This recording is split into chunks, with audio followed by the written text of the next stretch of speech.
Hey, horror fans! Once again, it is me, the Horror Miser Mighty G. It's time to review the latest slasher film. This time, it is the latest film in the I Know What You Did Last Summer film series. This is I Know What You Did Last Summer 2025, the requel, if you want to call it that.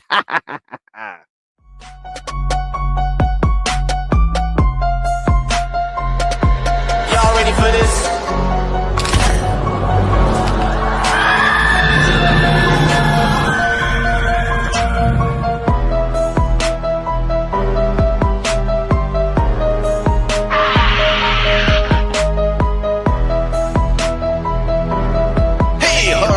Once again, it is me, the Horror Miser Mighty G. Now, I Know What You Did Last Summer 2025 is a 2025 American slasher film. This one was directed by Jennifer Caton Robinson, written by Jennifer Caton Robinson and Sam Lasky. Now, the film stars Madeline Klein, Jesu Wonders, Jonah Howard King, Tyreek Wither, Sarah Pigeon, Jennifer Love Hewitt, and Freddie Prinze Jr. Now, in this film, a group of friends are terrorized by a stalker who knows about a gruesome incident from their past because they know what they did last summer. Ooh. Now, you know, horror fans, after the success of the 1996 American slasher film Scream, horror filmmakers started creating other slasher films with the similar premise of that particular film. Now, these slasher films will later be known as Scream clones. You know, where you have a group of young teens or adults in around the same age who get caught up in a terrible situation or now being chased by a killer. Now, while most of these films were terrible or one of the few successful ones was the 1997 slasher film I Know What You Did Last Summer. Now, the film, which was written by Scream scribe Kevin Williamson, was a moderate box office success, making over $125.3 million at the box office worldwide and only on a budget of $17 million. Now, it would go on to have a sequel, I Still Know What You Did Last Summer in 1998, a direct-to-video third film, I Always Know What You Did Last Summer in 2006, and then a Prime Video TV series of the same name in 2021.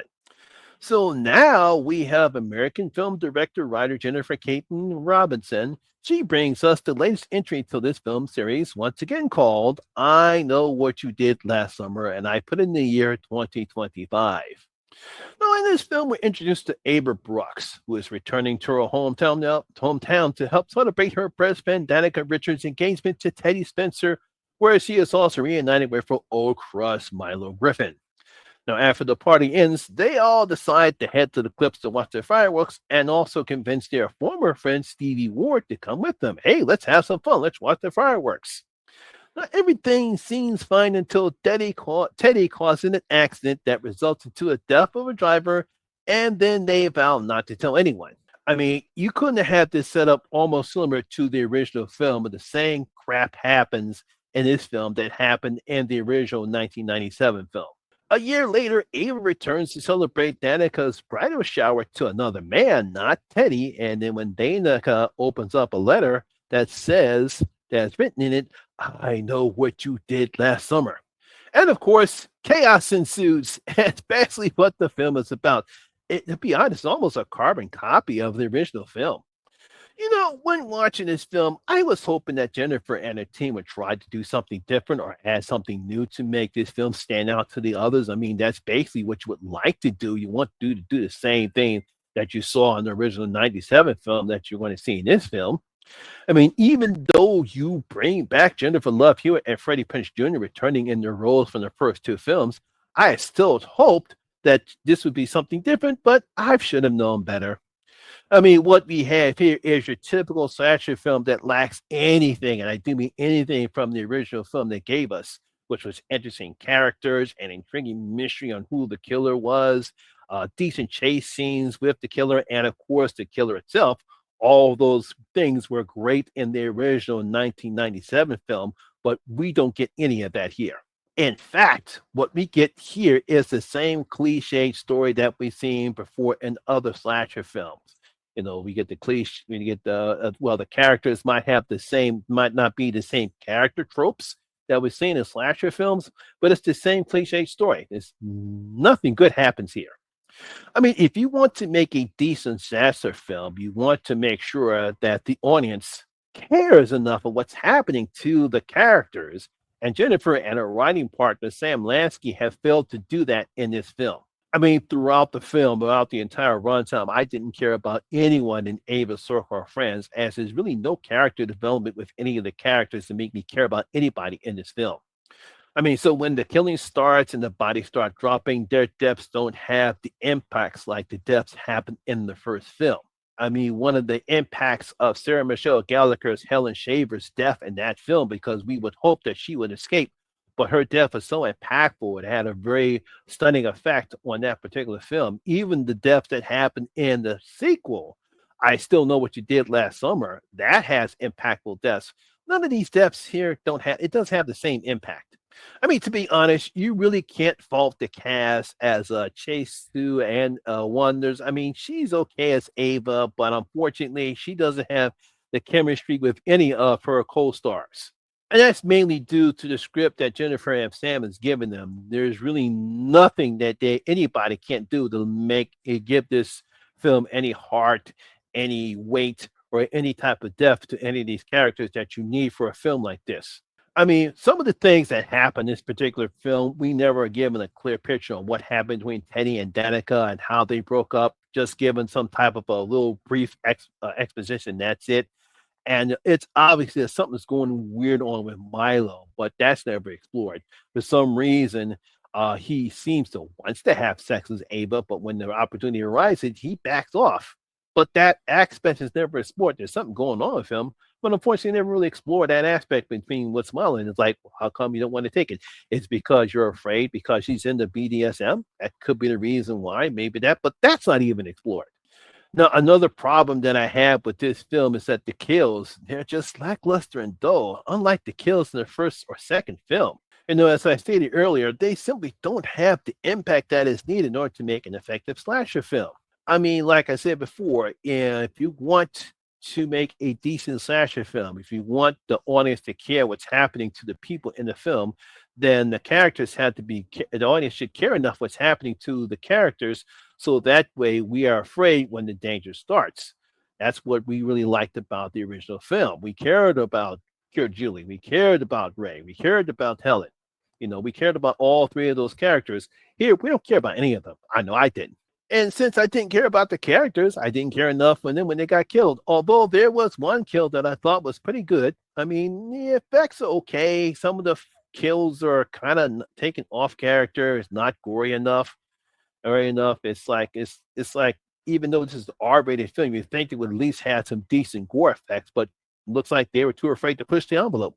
Now, the reveal on who the killer was very predictable and didn't surprise me as I saw that coming a mile away. Very didn't have any type of suspense or attention in this particular film.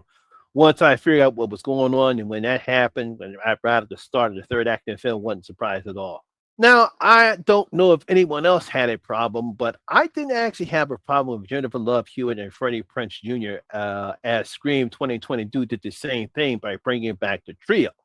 That was Nev Campbell, David Arquette, and Courtney Cox. I really didn't have a problem bringing back Julie and Ray.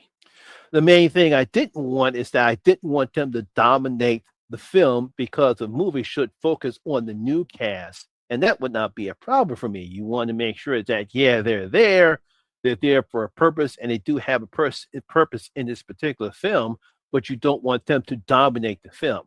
One of the problems I had with Scream 2022 was that, yeah, even though we saw something bad happen to one of those guys, one of the trios, you still had Sydney and Gail still dominate the third act of the film when the focus should have been on the new characters.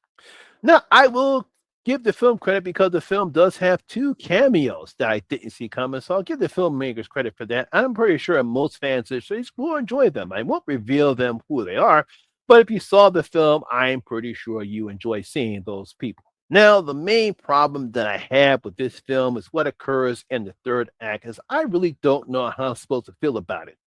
I mean, the first problem is that when that reveal happens, it came at no surprise to me, which I'm pretty sure the filmmakers wanted it to be. Now, I still don't understand what Jennifer and Sam were thinking when this happened. I'm pretty sure it's supposed to shock the audience. It's like, holy shit, did not see that one coming. But to me, it's kind of a desperate move, as they felt as though this movie wasn't going to be a good one. So they added this in. But to be honest, to me, adding that kind of doesn't make sense to me, because of throughout the film we really don't get any type of instance about this is going to happen. As far as what happened in the third act, again, I won't reveal what has happened, but if you see all the film, you know what I'm talking about. I'm assuming that they didn't want to show any hints as what's supposed to happen, although I think we do get some type of a hints that occurs of what occurs, I would say, in the second act of the film between this particular character and what happens in the third act of the film. Maybe that's sort of a play on it, but to me, doing that doesn't make any sense to me. And it's sad because I really wanted to like this film, because I thought that this is going to be a better attempt when it comes to these legacy films or these requels, because of the success of Scream, and probably due to the success of Jurassic World Dominion, even though I really didn't like that film, but the film made over $1 billion. Maybe that's the reason why Sony greenlit this one. But it's just a sad attempt at trying to recapture what the original film did. I mean, to be honest, all we have here is a bland and dull slasher film with no one to really root for.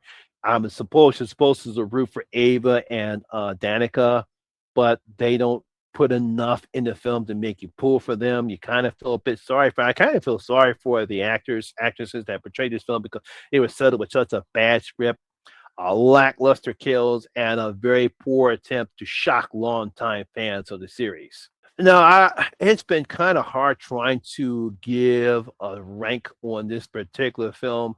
I've been trying my best to see if I can give this more than what I wanted to, but the more I thought about it, the more I can't give it any more than just of one of the miser's bloody gold coins. I was very disappointed. It's like I've seen worse films than this, but unfortunately, it's just not good enough. I'm pretty sure most people might enjoy this particular film, and I'm pretty sure, from what I heard, there's some mixed reviews. Some people love it, some people don't.